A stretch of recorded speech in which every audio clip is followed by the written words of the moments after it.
Assalamualaikum warahmatullahi wabarakatuh. Saya Vivita Salsabila dengan NIM 047 di sini akan menjelaskan mengenai distribusi frekuensi data tunggal. Teman-teman semuanya bisa dilihat di sini diketahui nilai UTS Matematika kelas 5 ada yang dapat 90, 100 dan lain sebagainya. Jadi, untuk mempermudah, kita buat kolom terlebih dahulu. X1 itu data ke-1, X2 data kedua, dan seterusnya. Kita masukkan nilainya. Di sini, data ke-1 adalah 90, data kedua 100. Jadi, nanti urut ya, sampai data ke-20, yaitu 65 nilainya. Nah, karena di sini ada beberapa nilai yang sama, yaitu seperti 88 ada 1, 2, 3, 4, dan 5. Untuk mempermudah kita buat kolom terlebih dahulu. Jadi kita urutkan, mulai nilai yang terendah sampai dengan nilai yang tertinggi. Di sini 50 bisa dilihat cuma 1, 57 ada 1, dan seterusnya. Frekuensinya ada 20.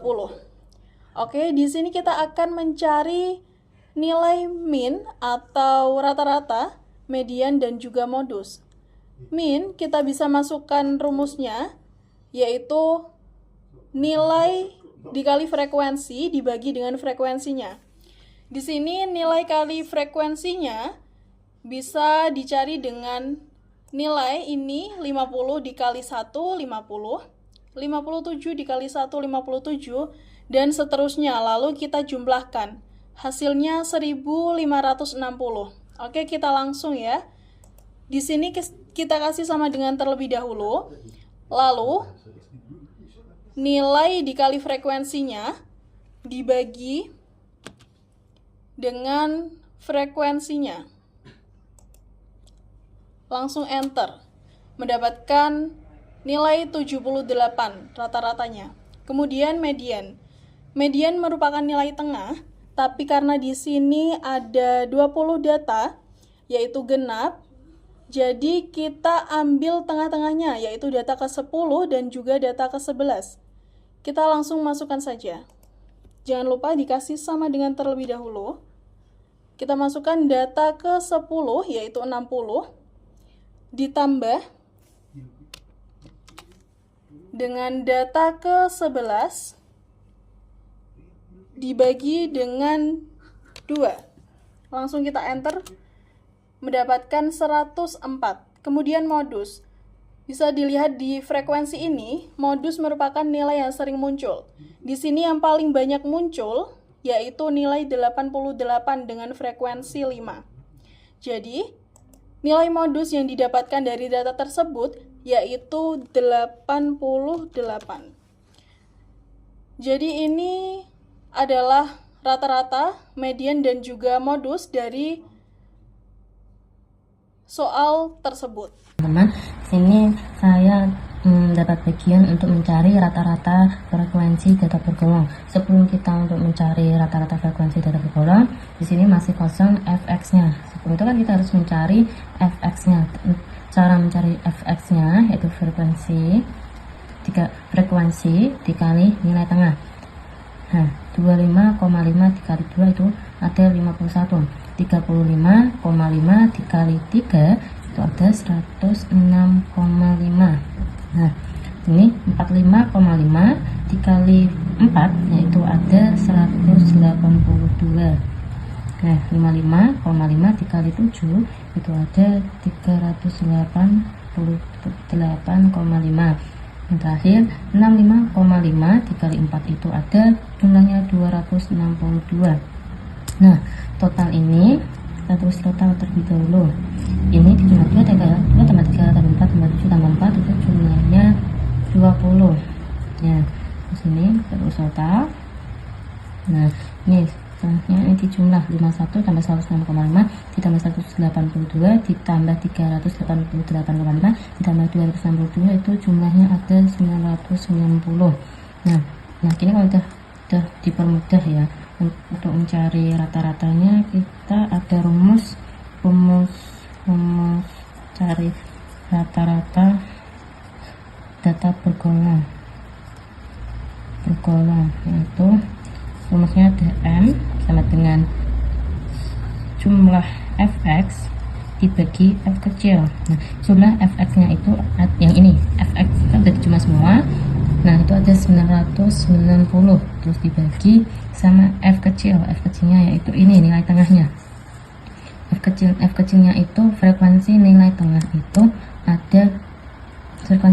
itu ada 20 frekuensi maaf f kecil itu ini ya, f kecil itu ini itu 20 jumlah. Dan mohon maaf tadi teman-teman, karena memori saya penuh, ini saya akan melanjutkan penjumlahan 990, mencari rata-rata data bergolong. Mencari rata-rata bergolong kan tadi sudah saya jelaskan semuanya. Ini kita tinggal jumlahkan 990 dibagi 20 itu jumlahnya ada 49,5. Nah, rata-rata data bergolong dari soal ini yaitu ada 49,5. Kita tulis di sini rata-rata. Nah, oke. Nah, terima kasih teman-teman. Ini hasilnya dari 49,5. Saya akan menjelaskan median dari cara menentukan median dalam data bergolong. Median sendiri merupakan nilai tengah dari suatu kumpulan data yang sudah diurutkan. Kita langsung masuk pada contoh soalnya. Di sini ada data bergolong dengan frekuensi yang sudah ditentukan yakni 20, nilai tengah dan fx, dan mendapatkan rata-rata 49,5. Selanjutnya, kita menentukan mediannya, berapa dari median dari data bergolong tersebut. Untuk menentukan median, kita harus tahu dulu apa rumusnya. Di sini bisa kita lihat rumus dari median frekuensi data bergolong, yakni B ditambah L, kemudian setengah, N besar dikurang F besar per F kecil. Di sini ada B yakni tepi bawah kelas median, L lebar kelas, N besar jumlah data, F frekuensi sebelum kelas median, F kecil yakni frekuensi kelas median. Jadi kita pertama-tama menentukan berapa B-nya dulu. B-nya ini merupakan tepi bawah kelas median. Bisa kita tentukan dari total dari frekuensi data ini yakni 20. Kita cari dulu nilai tengah dari 20 ini berapa. Nilai tengah dari 20 ini antara angka 10 dan 11. Ini ya. Lalu kita cari di mana ada angka 10, urutan ke 10 dan 11 ini. 1, 2 ini dan ini ya. Berada di kelas ke-4, 1, 2, 3, 4 di sini ya. Kemudian kita geser ke sini, langsung kita jumlahkan 50 dan 51 ini dibagi 2. Jadi 50 ditambah 51, 101, kemudian dibagi 2. Jadi 50,5. Itu adalah nilai dari B, 50,5. Ini ya. Maaf, ini salah ya. Error sepertinya. Tetap di situ 0,5. Oke. Kemudian nilai dari L. Ini adalah L merupakan lebar kelas. Kita tentukan dari sini. Antara nilai dari 51 sampai 60 ini ada berapa angka? Jadi bisa kita hitung manual seperti mengurutkan mulai dari 51, 52, 53, 54 dan seterusnya sampai angka 60. Ada berapa? Di sini bisa kita hitung terdapat 10 ya. Kita tulis 10. Kemudian N besar yakni jumlah data kita bisa pakai di frekuensi jumlahnya ini. 2 ditambah 3 ditambah 4 ditambah 7 dan 4 ada 20. Kita tulis saja 20. Kemudian F besar, frekuensi sebelum kelas median. Kita berada di kelas keempat dengan frekuensi 7. Jadi kita fokus ke atas dari kelas 4 ini. Ada 3 angka, 2, 3, dan 4. Kita jumlahkan. 2 tambah 3, 5, ditambah 4, 9. Kemudian ada F kecil, frekuensi kelas median. Kita langsung bisa tulis di sini. Kita berada di kelas keempat dengan frekuensi 7. Nah, setelah kita menentukan semuanya, baru kita tentukan berapa mediannya. Kita langsung pakai rumus ini. Jadi sama dengan B kita klik ditambah dengan ini, kemudian dikali setengah ya, 1/2. Kita kasih tanda kurung dulu biar tidak bingung ya. Sini setengah, kita kali lagi dengan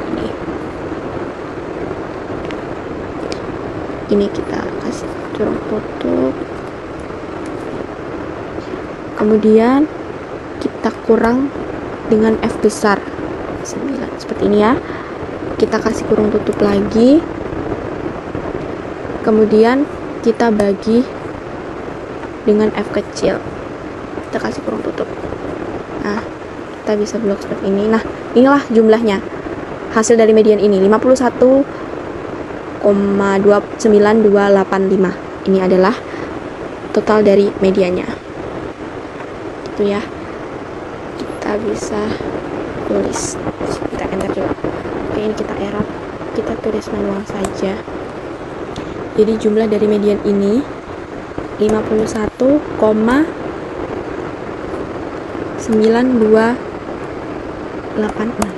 Ya. Jadi ini rumusnya itu ini ya, teman-teman. Ini maaf, ini salah. Oke, ini salah. Gini ya. Ini adalah hasil dari penjumlahan tadi. Jika frekuensi ke-10 itu ada di kelas ketiga. Sini kita highlight dulu.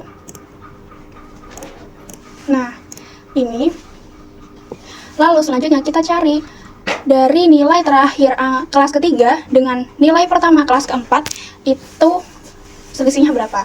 Jadi antara 80 dan 81 itu nilai tengahnya ada di 80,5. Jadi bisa dikatakan bahwa B itu adalah 80,5. Sudah dapat B-nya, lalu kita lanjut ke L. L ini adalah panjang kelas. Cara mendapatkan panjang kelas itu kita lihat dari nilai. Misal kita lihat dari kelas pertama, nilai 51 sampai 60 itu ada berapa nilai. Kita coba di sini 51. Lalu kita tarik ke bawah. Kita fill series. Nah, ini sudah terjabarkan dari 51, 52, 53 sampai 61. Kita hitung ada berapa. Nah, lalu kita fill series juga. Maaf. Nah, di sini terlihat ada 10 bilangan atau 10 nilai dari kelas 1. Jadi dengan ini, semua kelas ini memiliki nilai dengan 10 nilai. Jadi 51 ke 60 itu ada 10, 61 ke 70 juga ada 10. Jadi bisa dikatakan bahwa L atau panjang kelas itu ada di angka 10.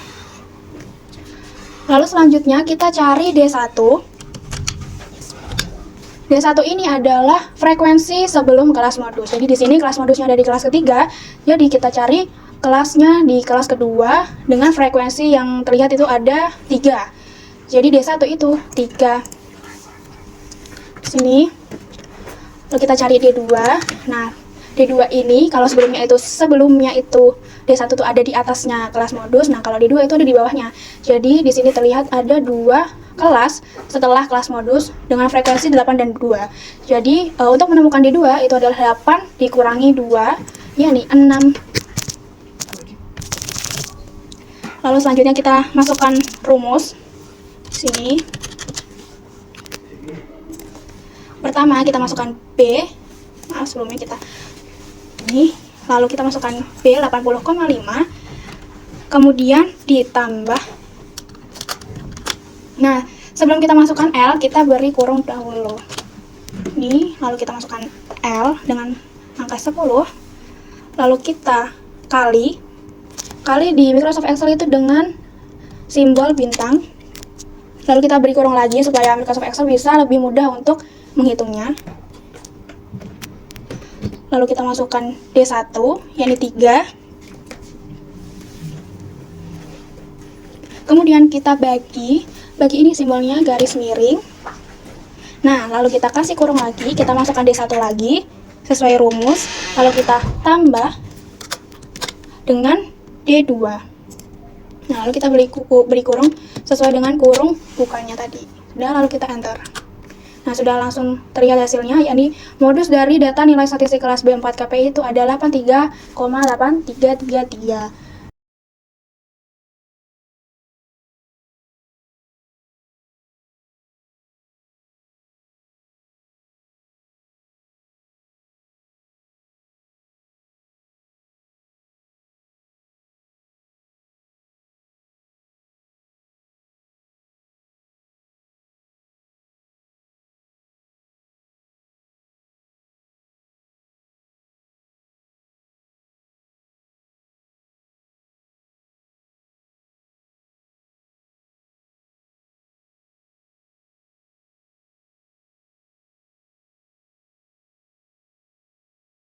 diketahui nilai 20 siswa yang ditetapkan sebagai sampel seperti tabel berikut. Oke, sudah diketahui nilai dari 20 siswa dan frekuensinya.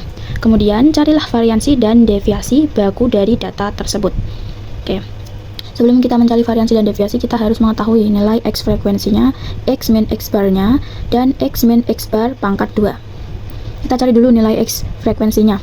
Cara menghitungnya, nilai X dan frekuensinya tinggal dikalikan. Contoh 40 dikali 2 sama dengan 80. Yang ini juga sama, 50 kali 3, 60 kali 4. Hasilnya ditulis di sini.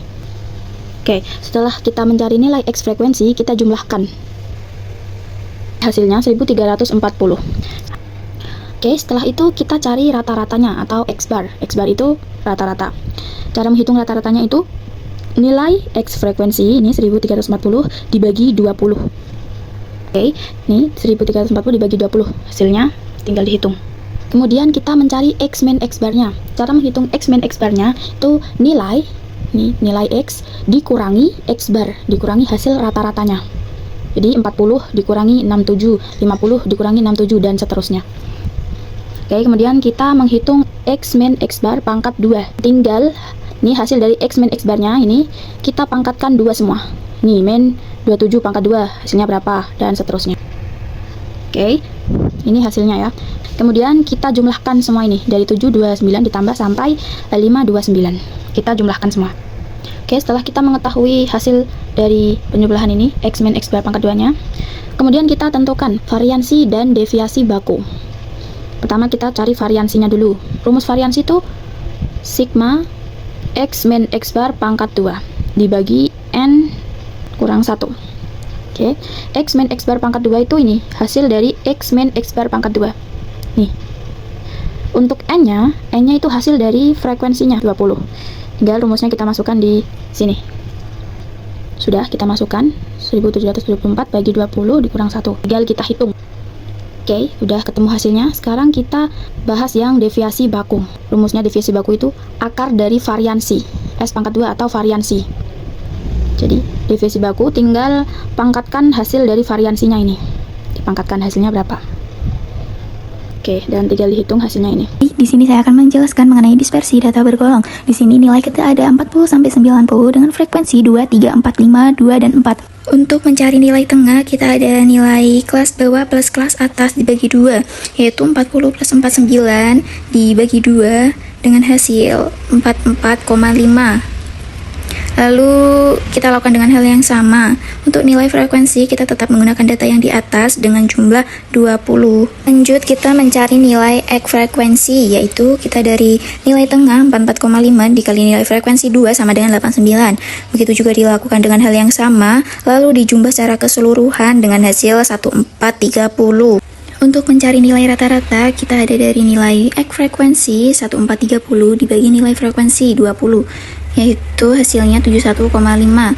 Lanjut dengan nilai XFX, yaitu nilai tengah 44,5 dikurang nilai rata-rata 71,5 dengan hasil min 27. Begitu juga dilakukan dengan hal yang sama.